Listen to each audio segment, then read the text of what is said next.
আউয়ালু মা ইউহাসাবু বিহিল আবদু ইয়াউমাল কিয়ামাতি আস-সালাহ। কিয়ামতের দিন সর্বপ্রথম হিসেব নেওয়া হবে নামাজের, সালাতের। সালাত চিনেন তো?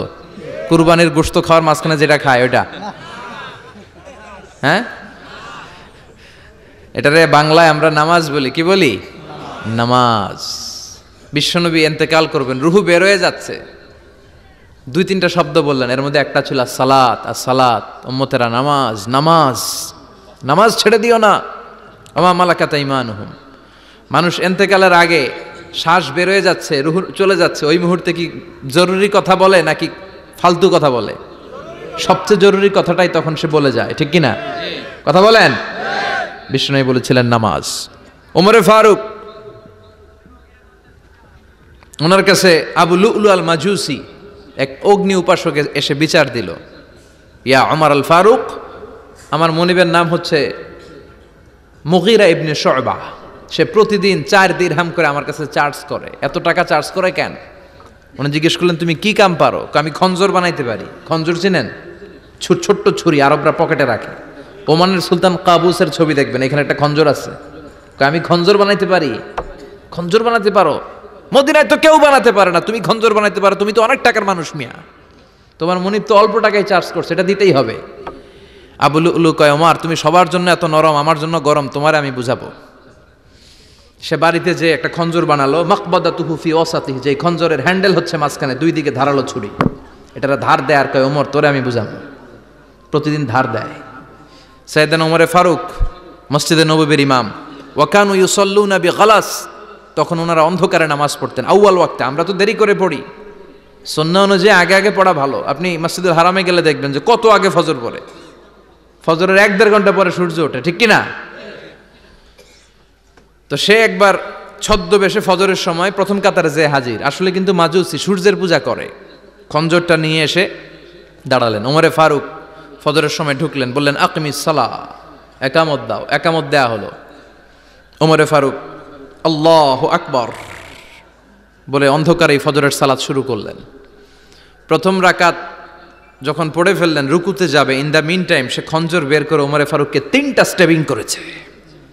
একটা নাভিতে মারার সাথে সাথে নাভিটা কেটে গেল, আর একটা এই পাশে পাজরে, আর একটা পেটের মাঝখানে, পেটও কেটে গেল। ওমরে ফারুক বললেন, কাতালানি আল কালব, এক কুকুর আমারে মেরে ফেলেছে। ওমরে ফারুককে পিছনে নিয়ে যাওয়া হলো। আব্দুর রহমান ইবনে আউফকে টেনে ইমামতির জায়গায় নেওয়া হলো। আর সে কাতারের মাঝখান দিয়ে খঞ্জর ঘুরাতে ঘুরাতে আগাতে লাগলো। ওর খঞ্জরের আঘাতে 7 থেকে 8 জন সাহাবী স্পট ডেথ, জায়গায় শেষ। ওমরে ফারুক বেহুশ। ওমরে ফারুক, ওনার মুখে দুধ দেয়, দুধ ওই নাভি দিয়ে বের হয়ে যায়। নাভিজ দেয়, নাভিজ পেট দিয়ে বের হয়ে যায়। রাষ্ট্রীয় চিকিৎসকরা বুঝতে পারলো উনি আর বাঁচবে না, বেহুশ। সবাই দাঁড়িয়ে আছে। কি হয় আমাদের আমিরুল মুমিনিনের? 10টি বছর তিনি অর্ধ পৃথিবীর শাসন করেছেন, উনার ভয়ে বাঘে মহিষে এক ঘাটে পানি খেত। হুশ ফেরার পরে ওমরে ফারুক বলে, না আমারে মারছে কে? আমার কি অবস্থা, বাঁচবো কিনা? আমার ছেলে আব্দুল্লাহ কোথায়? আব্দুর রহমান কোথায়? আমার বিবিরা কোথায়? কত সম্পদ আমার আছে, কোথায় গেলে ভালো চিকিৎসা পাওয়া যাবে? কিচ্ছু সে বলে না। হুশ ফিরার পরে ওমরে ফারুকের প্রথম প্রশ্নটা ছিল, আসল্লান্নাস, আসল্লান্নাস, আমার দায়িত্বে, আমার নেতৃত্বে যে ফজরের একটা নামাজ শুরু হয়েছিল, এটা কি ঠিক মতো শেষ হয়েছিল? আসল্লান্নাস, মানুষের নামাজটা পড়ছিল, 1 রাকাতের দায়িত্ব পালন করতে পেরেছে, এরপর হুশ নাই। বাকি 1 রাকাতের কি হয়েছে? মুসল্লিদের কি হয়েছে? সালাতটা ওয়াক্ত মতো হয়েছে কিনা? আসল্লান নাস, এটা ছিল ওমরে ফারুকের প্রশ্ন। সুবহানাল্লাহ কইবেন না? তাহলে এই সালাতের গুরুত্ব আছে না নাই? সর্বপ্রথম এই সালাতের ব্যাপারে in the day of judgement আমাদেরকে প্রশ্ন করবে কে? সালাত কায়েম করো, সালাত কায়েম করো, হবে সম্মানী তুমি, হবে জান্নাতি তুমি, হবে সম্মানী তুমি, হবে জান্নাতি তুমি, দিবে কাল হাসরে শীতল ছায়া হারশে আজিম, রব্বিয়াল আলা রব্বিয়াল আযীম, রব্বিয়াল আলা রব্বিয়াল আযীম। সুবহানাল্লাহ পড়েন। এজন্য নামাজ নামাজ, এই নামাজ যাতে মিস হয়ে না যায়। সব মিস হতে পারে, নামাজ মিস হতে পারে না। আল্লাহ তুমি বুঝার তৌফিক দান করো। পাপ নাই, গুনাহ করি নাই, এরকম কেউ আছি? কথা বলেন। কত পাপ করছি কোনো হিসাব আছে? পৃথিবীর কেউ না জানলেও জানে কে? পৃথিবী না জানুক আমি তো জানি, আমি কি পাপ করেছি হায়। আমার পাপের করলে বিচার, বাঁচার আমার নাই উপায়। দয়াময় প্রভু মাফ করো আমায়, মাফ করো আমায়। পড়েন আমিন। আমাদের পাপগুলো ক্ষমা করে কে? চিল্লায় বলেন কে? আল্লাহ ডেকে বলে, গোলাম আমি হলাম গাফিরুয যামব কাবিলুত তাওব। আমার কাজ হলো ক্ষমা করা, আমার কাজ হলো তওবা কবুল করা। শয়তানের কাজ হলো ওয়াসওয়াসা দেওয়া, আমাদেরকে ভুল পথে নিয়ে যাওয়া। আর আমাদের কাজ হলো ভুল করে ফেলা, আল্লাহর কাজ হলো ভুলগুলো মাফ করে দেয়া। আল্লাহ ডেকে বলে, গোলাম তোরা যদি ভুল না করতি, তোরা যদি পাপ না করতি, তোরা যদি অন্যায় না করতি, তোদেরকে ধ্বংস করে দিয়ে এমন একটা জাতি আমি এই দুনিয়ার বুকে তৈরি করতাম যারা সকালবেলা ভুল করে দুপুরে মাফ চাইতো, দুপুরে ভুল করে রাত্রে মাফ চাইতো, আজকে ভুল করে আগামীকাল মাফ চাইতো। আর আমি আল্লাহ গুনাহগুলো তাদের সব ক্ষমা করে দিতাম। ক্ষমা করে দিতে আল্লাহর বড্ড ভাল লাগে। বান্দা আল্লাহর কাছে বারবার চাক, চোখের পানি ছাড়ুক, এটা আল্লাহ পছন্দ করে। চোখের পানির যে কত পাওয়ার আপনি কল্পনাই করতে পারবেন না। অনুশোচনার চোখের পানি চোখ বেয়ে নাকের ডগা পেয়ে জমিনে পড়ার আগেই আল্লাহ এই বান্দারে মাফ করে দেয়। বিশ্বনবী ডেকে বলে, ও আমার উম্মতেরা শোনো, আল্লাহর কাছে দুনিয়ার মানুষদের দুই ফোঁটা পানি সবচেয়ে প্রিয়। এক হলো জিহাদের ময়দানে রক্তের ফোঁটা, দুই হলো অনুতপ্ত বান্দার চোখের পানির ফোঁটা। কত ভুল আপনি করেছেন, কত অন্যায় আপনি করেছেন, কত পাপ আপনার হয়েছে, কত মিথ্যা আপনি বলেছেন, কয় ওয়াক্ত নামাজ ছেড়েছেন, কয় লাখ টাকা ঘুষ খেয়েছেন, কত যৌতুক আপনি খেয়েছেন, কত মিথ্যা আপনি বলেছেন। আপনার পাপ যত বড় হোক, যত বিশাল হোক, যত বেশি হোক, আল্লাহর দয়ার পরিসীমা তার চাইতেও বড়। আপনার পাপ, আপনার অন্যায়, আপনার জুলুমগুলো যদি হয় খালের পানির সমান, বিলের পানির সমান, আল্লাহর দয়া সাগরের পানির সমান। আপনার পাপ যদি হয় সাগরের পানির সমান, আল্লাহর দয়া মহাসাগরের পানির সমান। আপনার পাপ আর অন্যায় যদি হয় পাহাড়ের সমান, আল্লাহর দয়া আকাশের সমান। আপনার পাপ যদি হয় আকাশের সমান, আল্লাহর দয়া আরশের সমান। এজন্য আল্লাহ বললেন, ইয়া আইয়ুহাল্লাযীনা আমানু তুবু ইলাল্লাহি তাওবাতান নাসুহা। ও আমার গোলাম, তুই তোর নিজেরে যত বেশি ভালোবাসিস তার চেয়েও আমি তোরে বেশি ভালোবাসি। তোর বাবা মা তোরে যত বেশি ভালোবাসে তার চেয়েও আমাদেরকে বেশি ভালোবাসে কে? আল্লাহ বললেন, ভালোবাসারে তৈরি করার পরে আমি 100 টুকরা করলাম। চিল্লায় বলেন কয় টুকরা? 99 টুকরা ভালোবাসা আমি আল্লাহ নিজের মধ্যে রেখে দিলাম। 1 টুকরা ভালোবাসা গোটা বিশ্বের সবার মধ্যে আমি ভাগ করে দিলাম। 1 টুকরা ভালোবাসা পেয়ে আমাদের অবস্থা দেখছেন? আল্লাহ যদি 1 টুকরা না দিয়ে আমগরে 30 টুকরা দিত, কথা কন, 1 টুকরা না দিয়ে 80 টুকরা দিলে কি হইতো? এজন্য আল্লাহ ডেকে বললেন, গোলাম আমি যে তোদের কত ভালোবাসি তোর ধারণা নাই।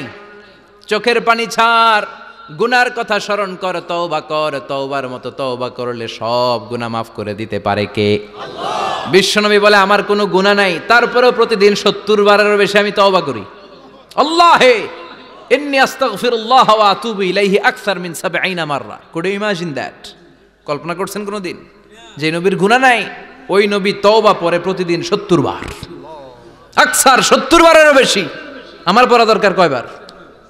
আপনার পড়া দরকার কয়বার? বিশ্বনবী 70 বারের বেশি বললে আমাদের পড়া দরকার কয়বার? আর আমরা প্রতিদিন পড়ি কয়বার? কথা কন। আমাদের ভুল হবে, ভুল হতে সমস্যা নাই, ভুল হওয়াই মানুষের স্বভাব, কিন্তু ভুল হওয়ার পরে ভুলের উপর অটল থাকা যাবে না।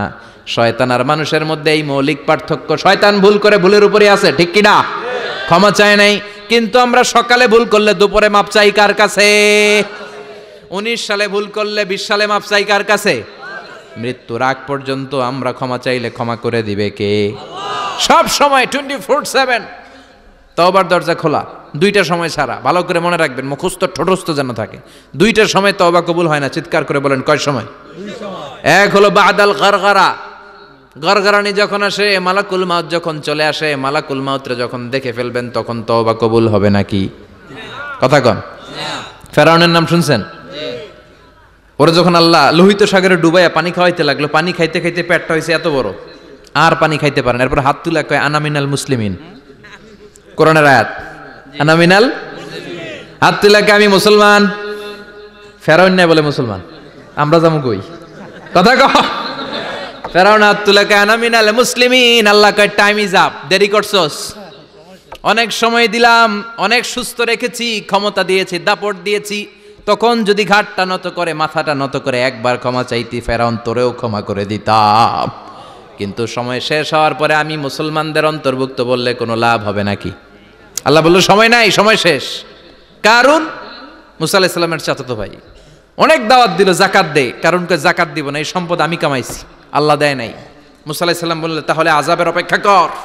আযাব চলে আসলো। আল্লাহ বলেন মুসা সেফ জোনে যাও, সরো, এখনই আযাব। ফাখাসাফনা বিহি ওয়া বিদারিহিল আরদ, পুরো ফাইয়ুমের জমিনটার আল্লাহ কাঁপিয়ে দিলেন, আর কারুনকে সহ পুরো সম্পত্তি তার জামিনের ভিতরে দাবিয়ে দিলেন। হাঁটু পর্যন্ত কারুন দেবে যায়, ভাবছে উঠে যাবে, কোমর পর্যন্ত দেবে যায়, ভাবছে উঠে যাবে, গলা পর্যন্ত যখন দেবে যায় আর সুযোগ নাই। কয় মুসা আমার সব সম্পত্তি তোরে আর তোর আল্লাহরে দিয়া দিলাম, আমারে বাসা, আমারে সব সম্পত্তি তোর আর তোর আল্লাহর, আমারে খালি বাসা, চাচা আপন প্রাণ। আল্লাহ বলে সময় শেষ। তার মানে বাদাল গারগারা তওবা কিন্তু আর কবুল হয় না।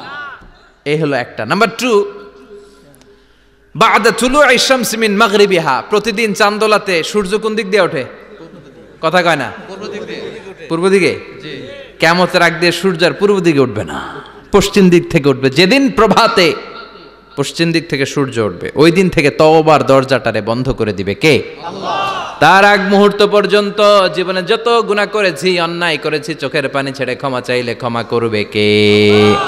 শয়তান আল্লাহরে চ্যালেঞ্জ দিছে, আল্লাহ তুমি আমারে জাহান্নামে পাঠাবা, আমিও তোমার বান্দা করে লয়ে একসাথে জামাতে ঢুকমু, একা ঝুঁকবো না, একা যাব না, তোমার বান্দাদেরকে সবগুলারে জাহান্নামী বানায়া তারপরে ঢুকমু। তোমারে চ্যালেঞ্জ দিলাম, একটারও জান্নাতে ঢুকাইতে পারবা? আল্লাহকে তুই আমার চ্যালেঞ্জ দিলি, আমি তো সব রাজার বড় রাজা, মহারাজা, আমারে চ্যালেঞ্জ দেশ, এত সাহস পাইলি কই? তুই আজীবন ওয়াসওয়াসা দিয়ে পাপ কাজ করাবি, একদিন তাফসীর মাহফিলে এসে আমার বান্দা ক্ষমা চাবে, আমি মাফ করে দেবো, তুই কি করবি? আজীবন অন্যায় করবে, আজীবন পাপ করবে, জুলুম করবে, একদিন চোখের পানি ছেড়ে আমার কাছে কান্নার মতো কান্না করলে আমি সব গুনাহ মাফ করে দেব। এজন্য আল্লাহ বললেন ইয়া আইয়ুহাল্লাযীনা আমানু তুবু ইলাল্লাহি তাওবাতান নাসুহা, ভুল করেছো তওবা করো, মাফ করবে কে? সাইয়েদনা আদম আলাইহিস সালাম ভুল করলেন, দুনিয়ায় এসে শত শত বছর কাঁদলেন, কিন্তু ক্ষমা হয় না। আল্লাহরে বললেন আল্লাহ কি করলে ক্ষমা পাবো বলো? ফাতালাক্কা আদামু মির রাব্বিহি কালিমাতিন ফাতাবা আলাইহি, আল্লাহ বললেন ও আদম তোমারে কিছু কালেমা শিখায় দেই, এই কালেমাগুলো দিয়ে আমার কাছে দোয়া করো, ক্ষমা করে দেব। আল্লাহ শিখায় দিলেন ও আদম দুই হাত তুলে চোখের পানি ছেড়ে আমার কাছে পড়ো রব্বানা, পড়েন রব্বানা যালামনা আনফুসানা ওয়া ইল্লাম তাগফির লানা ওয়া তারহামনা লানাকুনান্না মিনাল খাসিরিন। এটা শিখাই দিয়েছিল আল্লাহ। আল্লাহ আমি জুলুম করেছি, অন্যায় করেছি, ভুল করেছি, পাপ করেছি, তুমি যদি ক্ষমা না করো ক্ষমা করার কেউ নাই, ঠিক কি না? আমরাও পাপ করলে এই দোয়াটা পড়ার দরকার আছে না নাই?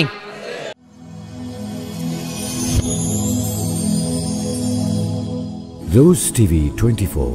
Enjoy by listening to the Holy Quran.